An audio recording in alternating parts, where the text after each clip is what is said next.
인생은 선택의 연속인 것 같습니다. 어떤 부모이든지 간에 아이를 정말 처음 낳아서 기르면서 그가 바른 길로 가도록 선택하려고 잘 선택하기 위해서 가르치려고 노력하지요. 아기 때 부모님이 지지라는 말을 하면은 이 단어를 배우면서 무엇이 더러운지 깨끗한지를 구분하려 하는 그런 능력을 기르기 위해서 부모님은 최선을 다합니다. 아뜨라는 말, 그 말은 정말 궁금해도 만지지 않는 것, 정말 내가 이거 갖고 싶고 하고 싶지만 뜨거운 것을 만지는 것이 아니라는 것, 그것을 선택하게 가르치려고 부모는 자녀들에게 최선을 다해서 굉장히 귀여운 말로 아뜨 지지 이런 말 합니다.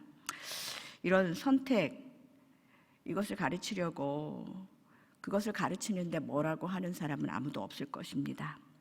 부모는 자녀가 이 더러운 병균으로부터 또 다칠 위험으로부터 자신을 보호하는 법을 가르치면서 분별력을 갖기를 기대하지요.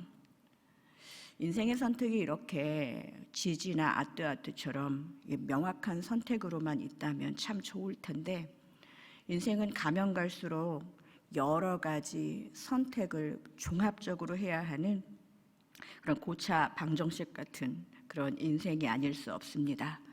여러분들고 저도 많이 경험하겠지만 누군가를 실망시키고 싶지도 않고 또 누군가를 잃어버리고 싶지도 않은데, 그런데 한 가지를 선택해야 할 때가 있지요. 바로 오늘 우리가 함께 읽은 본문 사울의 아들 요나단이 풀어야 할 인생의 고차방정식인 것 같습니다. 이 문제를 풀기 어려운 이유는 이 원리 자체가 이 혈연 관계로 맺어진 아버지 사울과 또 자신의 베스트 프렌드 이 다윗과의 이 갈등 관계 안에 있기 때문이었습니다.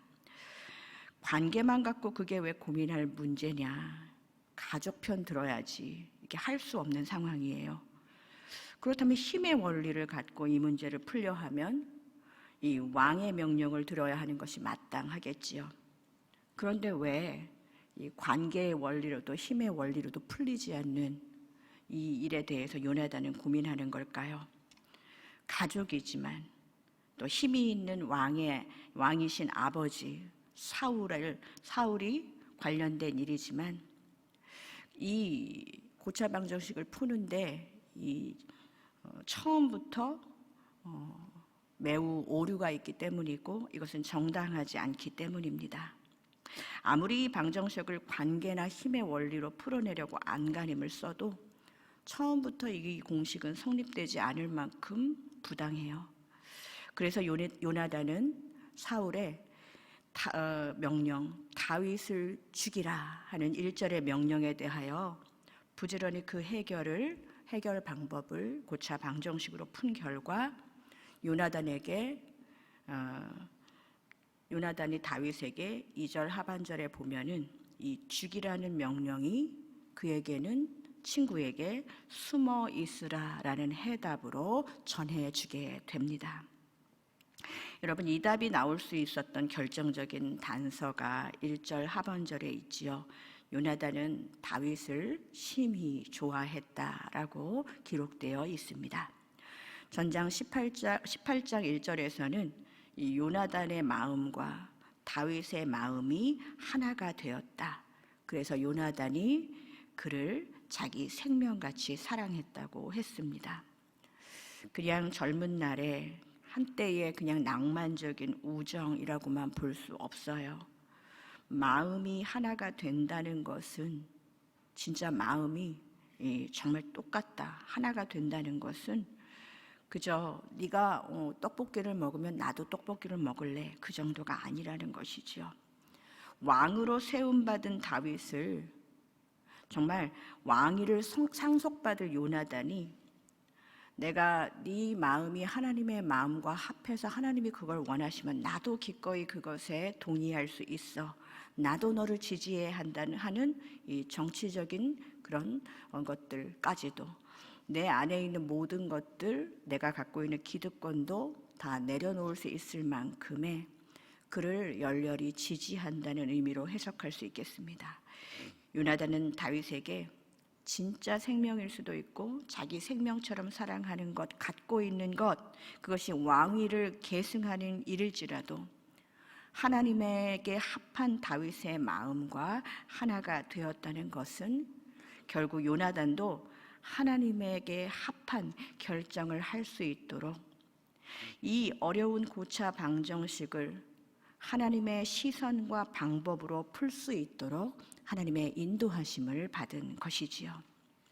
아버지에 대한 자식의 도리를 저버린 이 배반이라는 단어로 이것을 생각하면 안 되겠습니다. 배반이 아니라 하나님 편에 선 것입니다.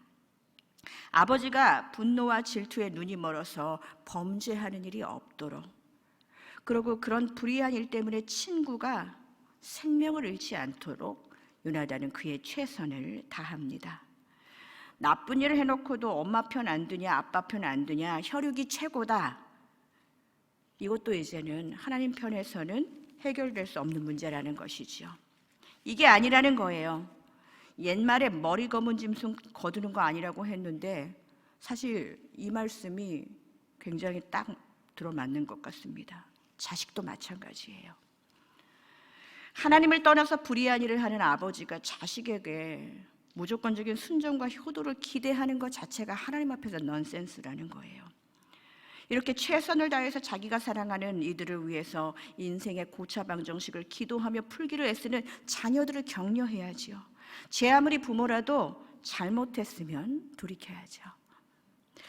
오늘 말씀은 우리가 정말 되지 않는 부분입니다.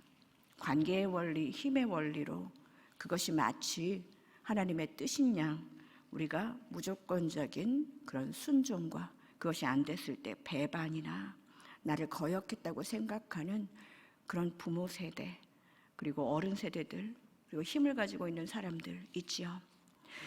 요나단은 이 일을 위해서 많이 기도했을 거예요. 많이 고민했을 것입니다. 요나단에게는 이렇게 그것을 위해서 분별력을 갖게 해달라고 하나님께서 그에게 지혜만 주신 것이 아니라 그가 생각한 바를 아버지에게 분명하게 전하는 그런 용기와 그 용기를 입으로 말할 수 있는 결단력까지도 하나님은 허락해 주셨습니다. 오늘 본문 4절과 5절입니다. 우리 함께 읽겠습니다. 요나단이 그의 아버지 사울에게 다윗을 칭찬하여 이르되 원하건대 왕은 신하 다윗에게 범죄하지 마옵소서. 그는 왕께 득죄하지 아니하였고 그가 왕께 행한 일은 심히 선함이니이다. 5절 그가 자기 생명을 아끼지 아니하고 블레셋 사람을 죽였고 여호와께서는 온 이스라엘을 위하여 큰 구원을 이루셨으므로 왕이 이를 보고 기뻐하셨거늘 어찌 까닭 없이 다윗을 죽여 무죄한 피를 흘려 범죄하게 하시니까. 딱 이 말씀을 하면은 웬만한 아버지들은 어디서 눈 똑바로 뜨고 하면서 아마도 자식 길러봤자 다 소용없다는 이런 말 하겠죠. 그런데 이런 자녀가 있으면 진짜 업어주고 용돈 주고 축복해 주어야 합니다. 육신의 안목으로 괘씸죄를 적용하는 것이 아니라 하나님의 시선에 주목하는 이 작은, 내가 정말 내 자녀를 너무 띄엄띄엄 보고 있었구나. 그런데 나의 연약함을 자신의 자녀의 입술을 통해서 이렇게 들었을 때 사울은 그때 깨달았어야 했습니다. 뼈아픈 이 자녀의 조언에 사울은 이렇게 대답합니다. 오늘 보면 6절입니다.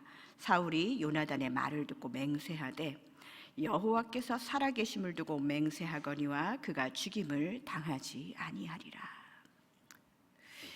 아들이 최선을 다해 푼 이 하나님의 선함의 공식으로 이 갈등의 고차방정식을 잘 푼 것 같은 그런 사울의 대답입니다.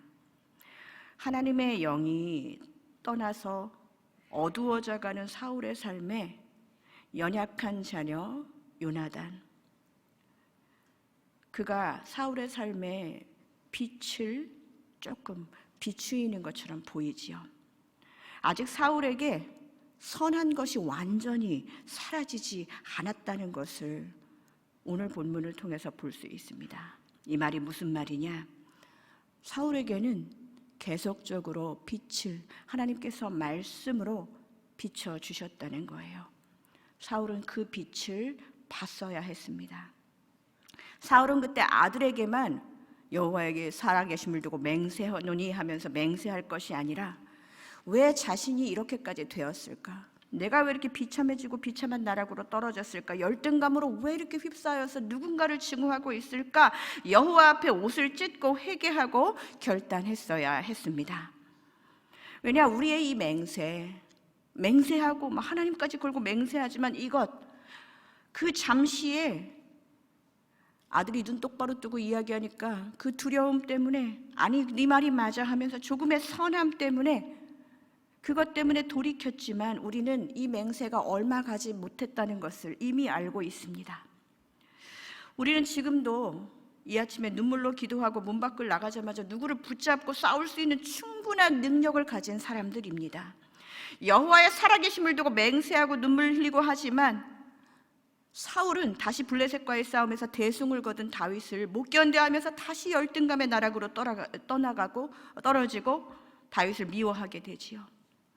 내가 내 마음을 지키는데, 내가 내 마음을 붙잡는 데는 유효기간이 짧다는 얘기예요. 사순절이 시작되었지만 기도 생활, 말씀 생활, 삶의 다짐들 많이 했지만 우리의 마음은 스스로 뒷심을 발휘하기는 너무너무 연약한 그런 존재입니다. 그래서 바울은 빌립보서 4장 6절에서 7절까지의 마음을 지키지 못하는 연약한 인생들에게 이렇게 교훈합니다. 아무것도 염려하지 말고 다만 모든 일에 기도와 간구로 너희 구할 것을 감사함으로 하나님께 아뢰라. 그리하면 모든 지각에 뛰어난 하나님의 평강이 그리스도 예수 안에서 너희의 마음과 생각을 지키시리라. 염려로 가득한 마음은 나 스스로가 지킬 수 없습니다. 기도와 간구 없이 마음을 지키는 것은 그냥 쉽게 변할 마인드 컨트롤에 지나지 않다는 거예요. 하나님의 평강이 아닌 나를 평강하게 하는 약물과 환경과 음악과 미디어들은 오히려 더 큰 중독을 갖게 합니다. 오직 예수 그리스도 안에서만 우리의 마음과 생각이 지켜지는 줄로 믿습니다. 오늘 이 아침에 우리는 선포해야 됩니다. 그리스도 예수 안에서 이 다윗과 요나단의 마음이 하나가 되어서 하나님 안에서 정말 생명같이 사랑할 그런 우리에게 그런 허락하신 영혼들이 분명히 있을 것입니다. 사울은 돌이킴의 기회를 순간의 마음으로 동했고 맹세했지만 그것으로 하나님을 끝까지 붙잡지 않았어요. 그렇기 때문에 쉽게 변질되는 맹세를 하고야 만 것입니다. 사랑하는 성도 여러분, 오늘 주님께서 이 작은 자를 통해서 깨닫게 하신 나의 죄를 발견했다면, 제가 많이 작잖아요, 여러분.